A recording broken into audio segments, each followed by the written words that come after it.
कथा है तो हंसी की, पर एक बात है, वृंदावन में एक संत ने मौन व्रत धारण करने का नियम ले लिया। मैं मौन रहूंगा। कब तक मौन रहोगे? बोले 14 वर्ष तक मौन रहूंगा। 12 वर्ष उनके मौन में निकल चुके थे, लेकिन वो महात्मा क्या करते थे? मौन थे पर हाथ में डायरी पेन लेके चलते थे, और उनको जिसको कुछ कहना होता था लिख करके उसको दे देते थे। किसी को गाली भी देनी होती थी लिख के दे देते थे। ऐसा मौन था उनका। अब संतों में भी आपस में एक दूसरे से आनंद तो लेते ही हैं। एक बार वो महात्मा किसी पंगत में बैठे थे भोजन करने, उनको गुलाब जामुन बड़ा प्रिय था। तो गुलाब जामुन वाले से दूसरे संत ने जाके कह दिया, बोले सुन, सबको गुलाब जामुन देना, वो मौनी बाबा बैठे उनको मत दियो। बोले वो तो गुलाब जामुन के बड़े प्रेमी है, 4 पहले ही रखवा लेते हैं। बोले इसीलिए तो कह रहे हैं उनको मत दियो। बोल वो पाएंगे नहीं, तू देना नहीं उनको। अब लेकर के गुलाब जामुन भोग, गुलाब जामुन प्रसाद सबको देते देते जैसे बाबा के पास गए, बाबा तो उसी की प्रतीक्षा कर रहे थे। अच्छा बाबा नहीं चाहिए, आगे चले गए। बाबा तो मौन, कुछ कह तो सकते नहीं। देखने लगे उसको, बोले चला गया, देखे नहीं गया। घूम करके बेचारा पूरी पंगत में फिर से जैसे ही आया, तो बाबा ने पूड़ी भी नहीं खाई, अभी ऐसे ही बैठे थे तान के। बोले अब के देके जाएगा। जैसे ही आया, बाबा गुलाब जामुन। अच्छा अभी ये नहीं खाया, इसके बाद पाओगे? ठीक है बाबा ठीक है, आगे चले गए। 3-4 बार उस व्यक्ति ने गुलाब जामुन दिखा करके भी नहीं दिया। 5वीं बार जब वो आए तो बाबा क्रोध में तिल मिला रहे थे, बोल सकते नहीं कुछ भी, और बाकी के महात्मा आनंद ले रहे थे। बोले अब आएगा आनंद। जैसे ही गुलाब जामुन लेके आया तो बाबा उसका हाथ पकड़ लिया। अच्छा बाबा ठीक है, अभी थोड़ी देर में लेके आऊं। आगे जैसे निकला, बाबा खड़े हो गए। बोले इधर दे रहा, उधर दे रहा, बीच में क्यों नहीं रख रहा, यहां क्यों नहीं दे रहा मेरी पत्तल पे? सब बोले बाबा मौन। बाबा बोले राम राम राम राम, हो गया कल्याण हमारा। 14 वर्ष का मौन 12 वर्ष में टूट टाट गया। सब ने आकर के हृदय से लगाया। बोले अब 12 साल का ही रहने दो बाबा, प्रेम से गुलाब जामुन पाओ। प्रतिकूल स्थिति में अपने आप को संयमित रखना ये परीक्षा है। अनुकूल स्थिति में तो कोई भी रह लेगा, अनुकूल स्थिति में तो अपने ऊपर संयम कोई भी कर लेगा। प्रतिकूल में करके दिखाओ।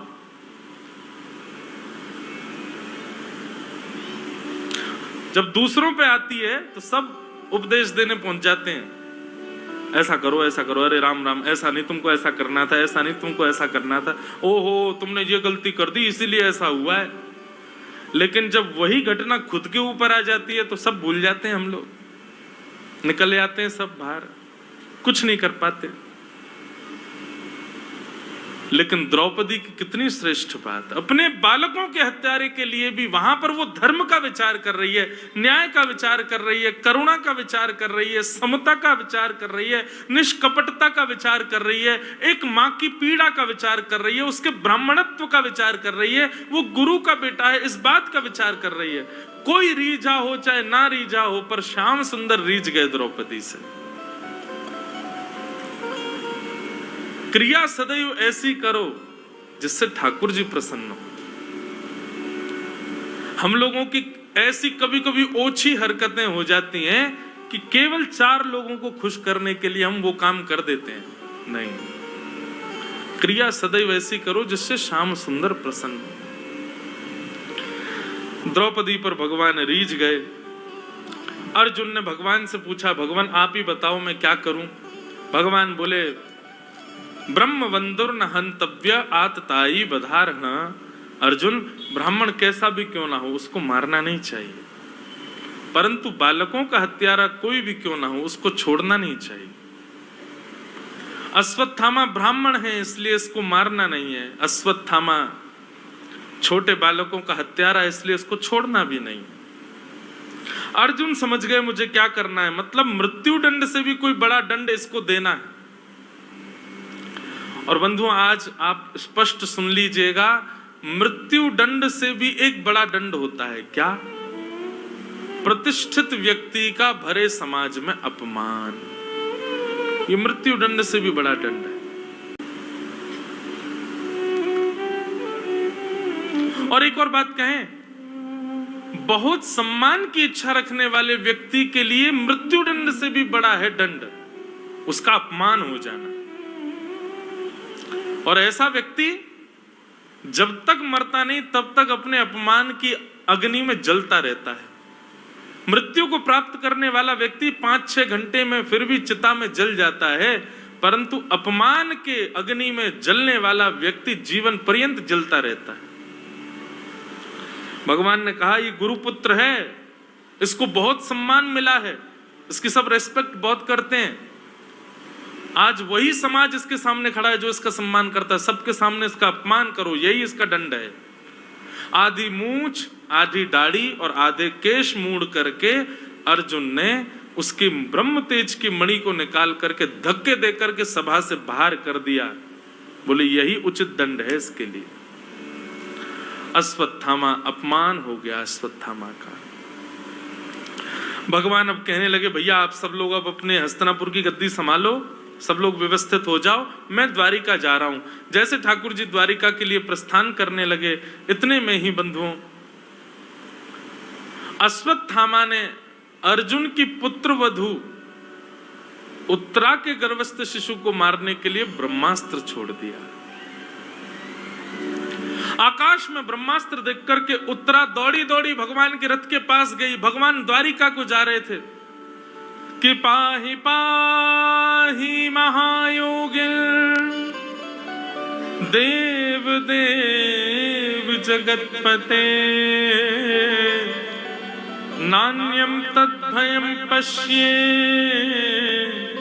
यत्र मृत्यु परस्परम। त्राहि माम द्वारिकाधीश, मेरी रक्षा करो। भगवान ने तुरंत अपना रथ रोका, उतर करके आए, देखा उत्तरा दौड़ी दौड़ी आ रही है। उत्तरा को तुरंत भगवान ने पूछा क्या बात है उत्तरा, क्यों रो रही हो? उत्तरा ने कहा देखिए ना भगवान, अश्वत्थामा ने ब्रह्मास्त्र छोड़ दिया आकाश में मेरे गर्व को मारने के लिए। मेरा गर्व भले ही, मुझे भले ही कुछ भी हो जाए, मेरे गर्व को बचा लो भगवान।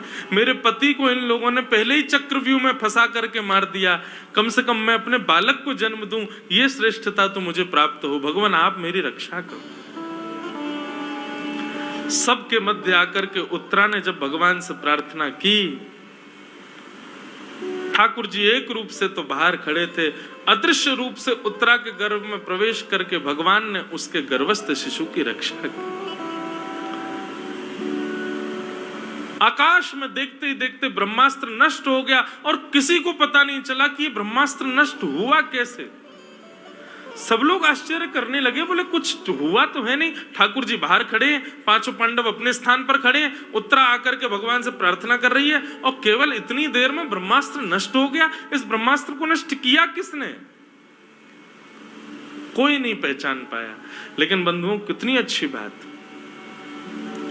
ब्रह्मास्त्र जैसे नष्ट हुआ, आकाश की ओर सब लोग आश्चर्यचकित होकर देख रहे थे कैसे नष्ट हुआ ब्रह्मास्त्र। ठाकुर जी ताली बजाने लगे, बोले जय हो जय हो जय हो। सब बोले क्या हुआ भगवान? बोले उत्तरा के भजन के प्रताप ने, उत्तरा के पातिव्रत धर्म ने, उत्तरा की धर्म नैष्ठिकता ने देखो ब्रह्मास्त्र को आकाश में नष्ट कर दिया। समझ में आई बात?